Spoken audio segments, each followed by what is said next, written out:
So we kept on going, but then there was a rumor that the Germans were really getting closer and closer. So we abandoned the car and we got onto a train. We decided to get onto a train and go by train to Marseille.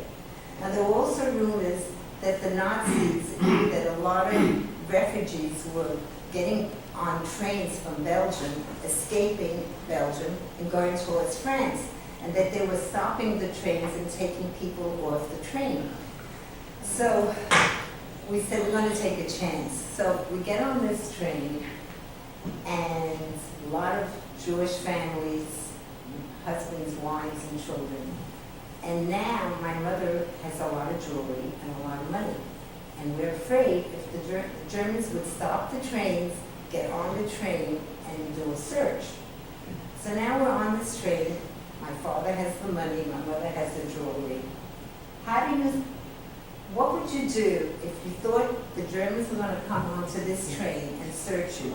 How are you going to get rid of this money? What would you do with the money? You're on a train. Anybody have any ideas? How would you hide this jewelry and this money? Kids stuffed animal. Oh, did you hear me tell the story at your I'm house? not going to spoil it.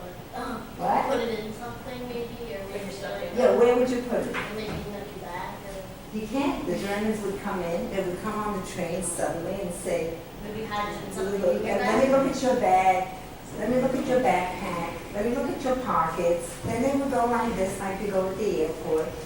Wait, go ahead. In your toy. Where? In the toy.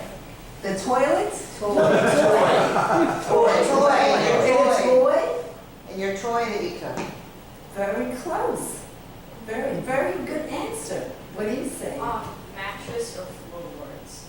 Mattress? You Under went on a train, there were no mattresses. the floorboards? What floor? You mean you would have to lift? Okay. Your stuffed animals. What? And the stuffed animals. I can stand up. I can't. Your stuffed animals. And your stuffed animals. Yeah. So you're both thinking toys, right? Okay. Your books? No, they would take the book, open up the book. Okay, go ahead. How old are you? 8. Okay, this is what my father did. He went to the bathroom of the train. There was a mirror. He unscrewed the mirror. The mirror was, behind the mirror there was like it was recessed. Put all my mother's jewelry and money behind the mirror of the bathroom of the train. Each car had its own bathroom. Then I had this clock.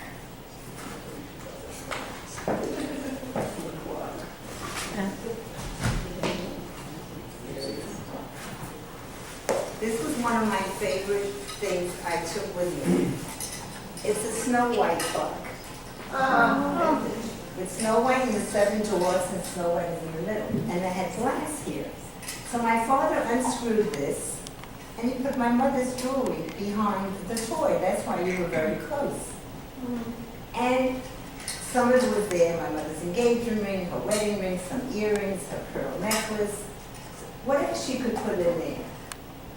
The money was behind the mirror in the bathroom. So my father put the money there, and when he went back to his seat, he said to my mother, should the Nazis come on the train, go to that bathroom, and I'll tell you how to unscrew it, get off in Marseille, and somehow we'll hopefully meet if they're taking you off the train.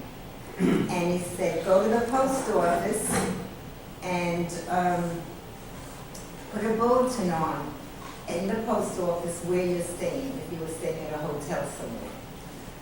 So we have it all figured out, and we're sitting in the train, and I don't know how far we were from Marseille, but all of a sudden the train stops. We're on a dark country road. See nothing, just darkness and trees and bushes. The Nazis come on the train. It's very scary, right? So the Nazi sees this clock, and he says, oh, in German, David, how would you say it in German?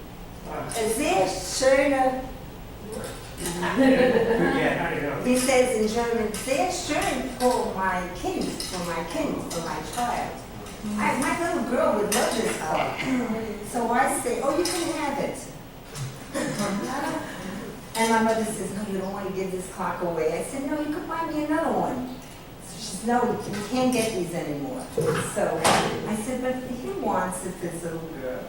Let him take it. So my mother starts to pinch me, and I'm screaming, and she's pinching me. She's, you're going to scream, and you say you want that clock. He took the clock, threw it on the floor, and he said, in the thing, take the goddamn clock. And he threw it on the ground, and the glass breaks. So, you know, we're a little nervous about it, but it was so protected by this metal. And my mother quickly grabs the clock,